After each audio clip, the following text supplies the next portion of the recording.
allowed to move forward. Sure. Well, the Senate needed to pass the Veterans Home Funding Fix, which they did, and then you want to cover the... Yeah, tied to that was the issue of the equity funding for Southeast Missouri, and basically we were able to address a few of the other schools and equity funding as well, which is consistent with the commitment that we made early on, that we were committed to higher education, and so that was part of it as well. But with the Veterans Bill passing and working out the equity issue for some of the smaller schools, we were able to get past that. But what do you figure is the balance on this budget?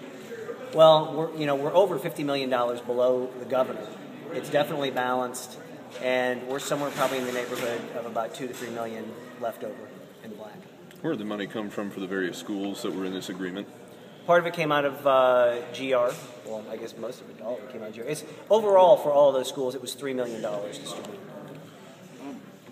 I just don't quite understand. When you started this process, you wanted to be $70 million below the governor, and now you're $50 million below the governor, and you're saying that that's balanced. Well, but some additional money came in. For example, the $18 million for the blind came in after that. There's some other money that came in after that. And so... last week you were saying you need to be $70 million below the governor. And this last week we didn't know if we were going to be taking the $18 million. That's right. So that is in the budget. Just to be clear over here, that $2 to $3 million extra, that assumes that $35 million from the lottery is going to come in. That's correct, and we're relying on what the administration has told us they believe they can do with that, and so with that, that's been incorporated into the budget.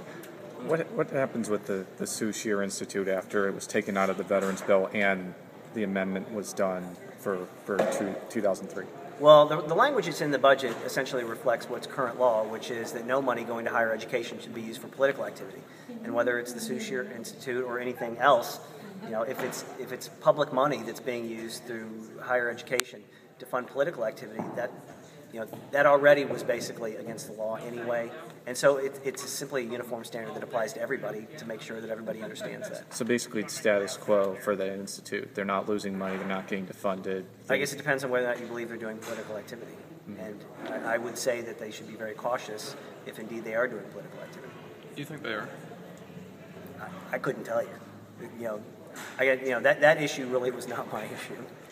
Can you walk us through the funding for the blind again? It's $18 million that the governor has. It's $18 million that the governor found, and $7 million of general revenue, which takes you to $25 million, and then $3 million of authority with the language comparable to the SCHIP program, which is basically funding on a needs basis up to 300% of the poverty level. And the $3 million of authority the SCHIP program has would come from has copays and some at the higher end some premiums. Yes. So that's what the $3 million of authority is. Yes. Is for individual users copays and premiums that may be charged at those high end. Yes. Correct.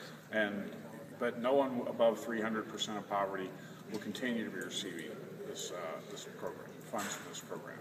That's correct. Correct. Was anyone at that level receiving it now? We don't know because they didn't means test it. The only means test that they employed was, do they make too much to qualify for Medicaid? If so, then you're on the program. So now they'll have to obviously means test those that are on the program, and if you make over 300%, which by the way is over $57,000 a year for a family of three, if you're making more than that, then you're not going to qualify for the program.